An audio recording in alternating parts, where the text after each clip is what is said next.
Hello everyone. तो आज है आपका यहाँ पर आपका 27 फरवरी और 27 फरवरी का जो है आपका फर्स्ट शिफ्ट का एग्ज़ाम समाप्त हो चुका है। तो जो भी क्वेश्चंस हमें मिल पाए आज यहाँ पर 27 फरवरी में फर्स्ट शिफ्ट का, उन सभी का एनालिसिस करने वाले हैं। बस आपको क्या करना है कि वीडियो को लास्ट तक बने रहना है, बाकी वीडियो को शेयर कर देना है जहाँ भी आप कर सकते हैं। बाकी वीडियो को लाइक तो आपको करना ही करना है सबसे पहले। और बिना टाइम वेस्ट किए यहाँ पर हम शुरुआत करेंगे कि आज कौन कौन से क्वेश्चन पूछे गए थे।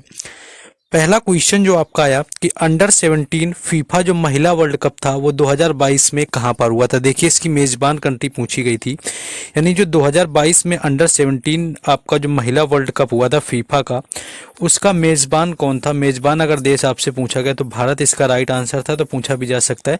क्योंकि आपका जो हॉकी विश्व कप है, यानी कि हॉकी विश्व कप की बात करें 2023 का, तो उसकी भी मेजबानी जो है भारत के द्वारा करी गई थी, ये भी याद रखना है। और 2022 का जो फीफा महिला वर्ल्ड कप था अंडर 17 का, उसकी भी मेजबानी भारत ने करी हुई थी। और इसकी अगर विजेता की बात करें कि इसका विजेता यहाँ पर कौन रहा हुआ था, तो विजेता इसका था स्पेन।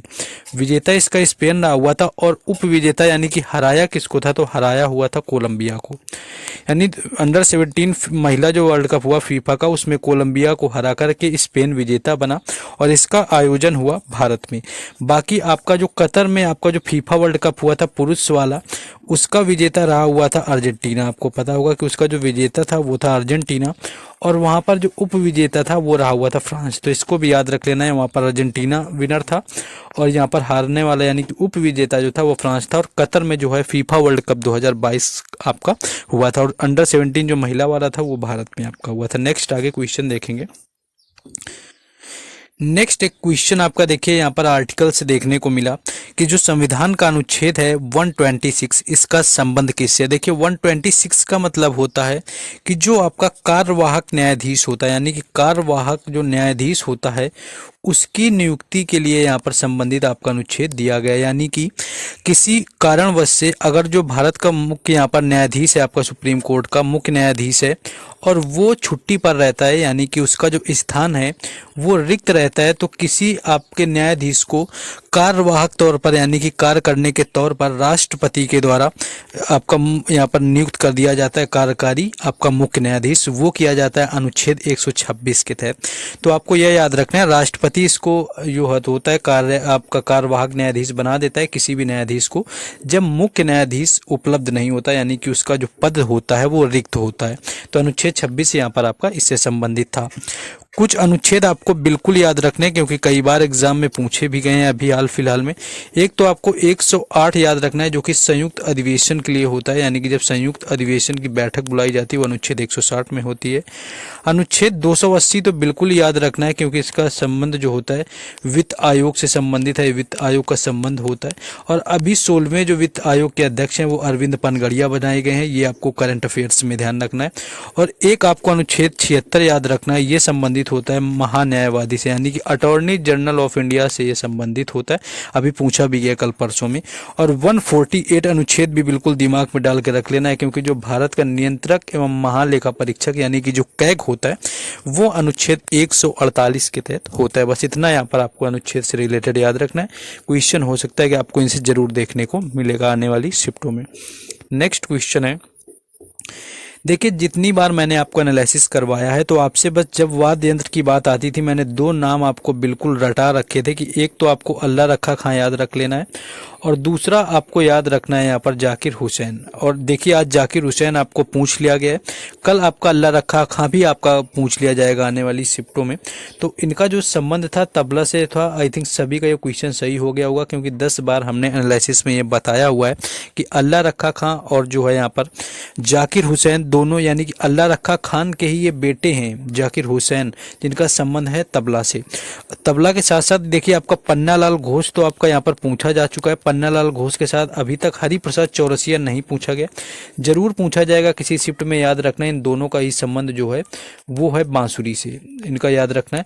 पंडित रविशंकर की बात करें तो रविशंकर का संबंध है सितार से, और पंडित रविशंकर को भारत रत्न कब मिला, वो मिला 1999 में। और इनकी बेटी है पंडित रविशंकर की, उसका नाम है अनुष्का शंकर, और उसका भी जो संबंध है अनुष्का शंकर का वो भी है सितार से। तो ये भी आपको यहाँ पर याद रखना है। तो हर बात वाद्य यंत्र से रिलेटेड आपको यहाँ पर ऑलमोस्ट हम बताते हैं, तो वहाँ से कहीं ना कहीं क्वेश्चन लगातार जो है आपके पूछे जा रहे हैं। तो आपको क्या करना है कि अच्छे से इसको प्रिपेयर कर लेना है। नेक्स्ट आपका देखिए यहाँ पर आपका यूनिट से क्वेश्चन पूछ लिया गया कि ताप का एसआई यूनिट क्या होता है। देखिए ताप का एसआई यूनिट आपसे पूछा गया। आपकी कुछ होती हैं, कुछ राशियां क्या होती हैं, वो आपकी मूल राशियां कहलाती हैं। मूल राशियां जो होती हैं उसमें आपका ताप भी होता है, ताप के साथ आपकी लंबाई भी होती है, लंबाई के साथ साथ आपकी धारा भी होती है ना। तो ये सारी जो होती है मूल, आपके द्रव्यमान भी होता है। ये कुछ होती हैं जो आपकी मूल राशियां होती हैं, और इनके मदद से जो दूसरी राशियां उत्पन्न होती हैं वो आपकी व्युत्पन्न राशियां कहलाती हैं। तो ताप का जो एसआई यूनिट पूछा गया था तो वो इसका राइट आंसर जो था वो केल्विन था, जो आपका एसआई यूनिट होता है। बाकी आपका जो टेम्परेचर का होता है वो सेंटीग्रेड भी मान लेते हैं, फ़ारेनहाइट में भी नापते हैं। बाकी ऑप्शन में आई थिंक अगर आपका केल्विन दिया होगा जो कि एसआई यूनिट होता है तो आपका वही राइट आंसर था, नहीं तो आपका सेंटीग्रेड और फ़ारेनहाइट में भी जा सकते थे। तो ये आपका ताप का है। इसके साथ साथ अब आपको धारा को भी याद रखना है, क्योंकि यहाँ पर मूल मात्रक पूछे गए। तो धारा को आपको पता होगा कि धारा जो होता है उसका मूल मात्रक होता है एम्पियर। बल का आपको पता ही होगा कि बल का न्यूटन होता है, और कार्य का आपका पता ही होगा कि कार्य का मात्रक होता है जूल। और इसके साथ साथ आपको याद रखना है आपको प्रतिरोध का मात्रक, क्योंकि एक दिन आपका शायद पूछा गया था। प्रतिरोध का होता है ओम, क्योंकि आपका एक दिन पूछा गया था वेबर पर मीटर स्क्वायर। तो वेबर पर जो मीटर स्क्वायर आपसे पूछा गया था ये चुंबकीय आपका फ्लक्स से रिलेटेड था, तो ये आपका पूछा गया था। तो इन मात्रकों को भी देख लेना है, क्योंकि अगर पूछना शुरू किया है तो कहीं ना कहीं क्वेश्चन आ सकता है। अब आप अपनी तैयारी से बेहतर रहिए। देखिए इन क्वेश्चंस का जो आपका पीडीएफ है वो टेलीग्राम चैनल और व्हाट्सएप ग्रुप दोनों पर मिलता है, जिनके लिंक आपको डिस्क्रिप्शन में दिए गए हैं। तो जाकर के आप उनसे जुड़ सकते हैं।